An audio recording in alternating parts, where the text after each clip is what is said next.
Hi again. So I'm going to tell another story, and this story begins just a short time after the last story left off. So after a brief experiment in rooftop horticulture, my father invited me to live elsewhere, and I considered two places: Seattle because I adore the Pacific Northwest, and Boston because my favorite male cousin was attending Harvard Law at the time, and my girlfriend's family had just recently moved from St. Louis area to Danbury, Connecticut, which was about an hour and a half, is about an hour and a half from Boston. So I moved to Boston, and after a short stint in the dorms, actually an apartment in Cambridge with my cousin, um, it was time to find an apartment. And being October, most of the inexpensive and the best apartments were gone. But what apartments there were mostly tended to be in an area called the Back Bay. And the Back Bay, if you're not familiar with Boston, at the time of settlement, the Back Bay was a tidal marsh. And as settlements grew around it, it became more of a fetid swamp. And the Bostonians began filling it in about 1820. By the 1860s, or I guess 1870s or 1880s, they had hired Frederick Law Olmsted to design a system of parks in through it, which became parks that are now known as the Emerald Necklace, and they're really nice. So I went looking through for an apartment in the Back Bay, and eventually found a one-bedroom apartment right on the park, overlooking the ball fields on Park Drive. The ball fields were built in the 1920s. There's a rose garden nearby, and one of only two still existing Victory Gardens that survived from World War II times. So here I was ensconced in my one bedroom apartment overlooking the park for the it was kind of expensive. It was $225 a month, and I only had $300 a month to live on as income. Great location, right down the street from the Gardner Museum, across the park from the Museum of Fine Arts. 25-minute walk to the Boston Public Library. 17 blocks from Fenway Park. Wonderful location. And I settled in, and what I didn't know at the time was that there were some other businesses in the area that were very important to the history of Boston as well. And I became aware of them shortly after I'd been there about a week or even less than a week.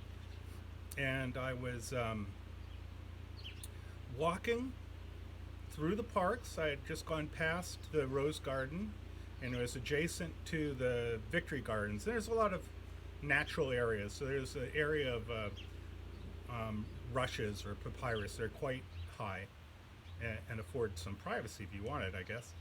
And a young guy walking in the opposite direction approached me very casually, as if he's just, do you have the time, or do you know which way I go to Fenway? Instead, what he said was, "Excuse me, I'd really like to give you a blowjob."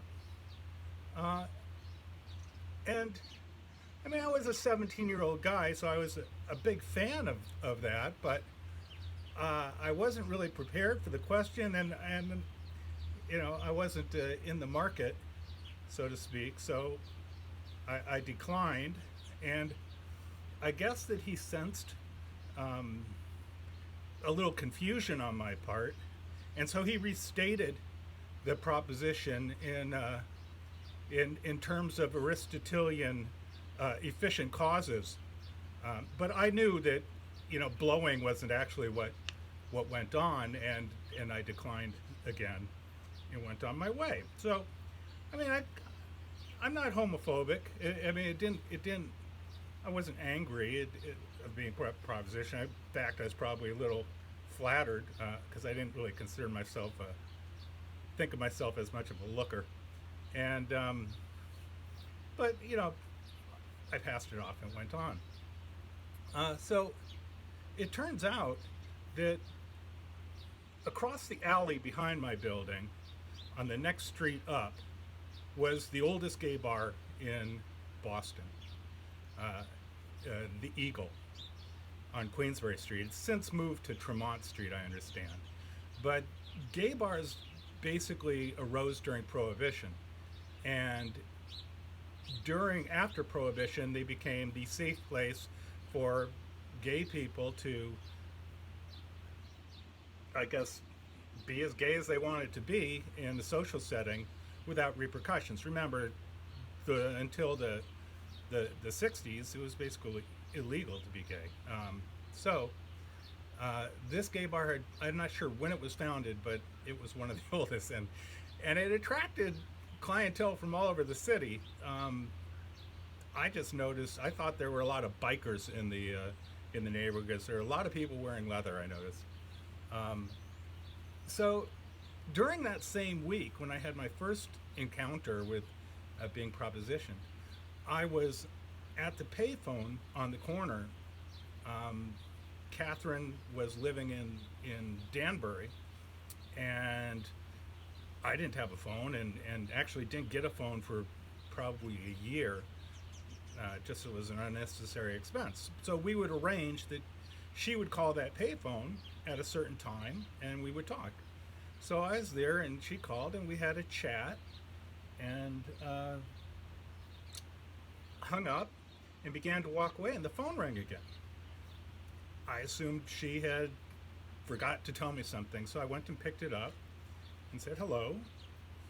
The person on the other said hello. I said, are you expecting somebody? Because there's nobody here.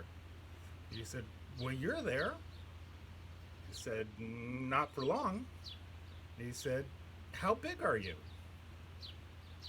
And I thought about answering, and I decided best to just leave it at that, and I hung up and walked away. And so it was an eventful first week in my new apartment, and to date, as far as I know, I'm the only person who's ever received an obscene phone call in a phone booth.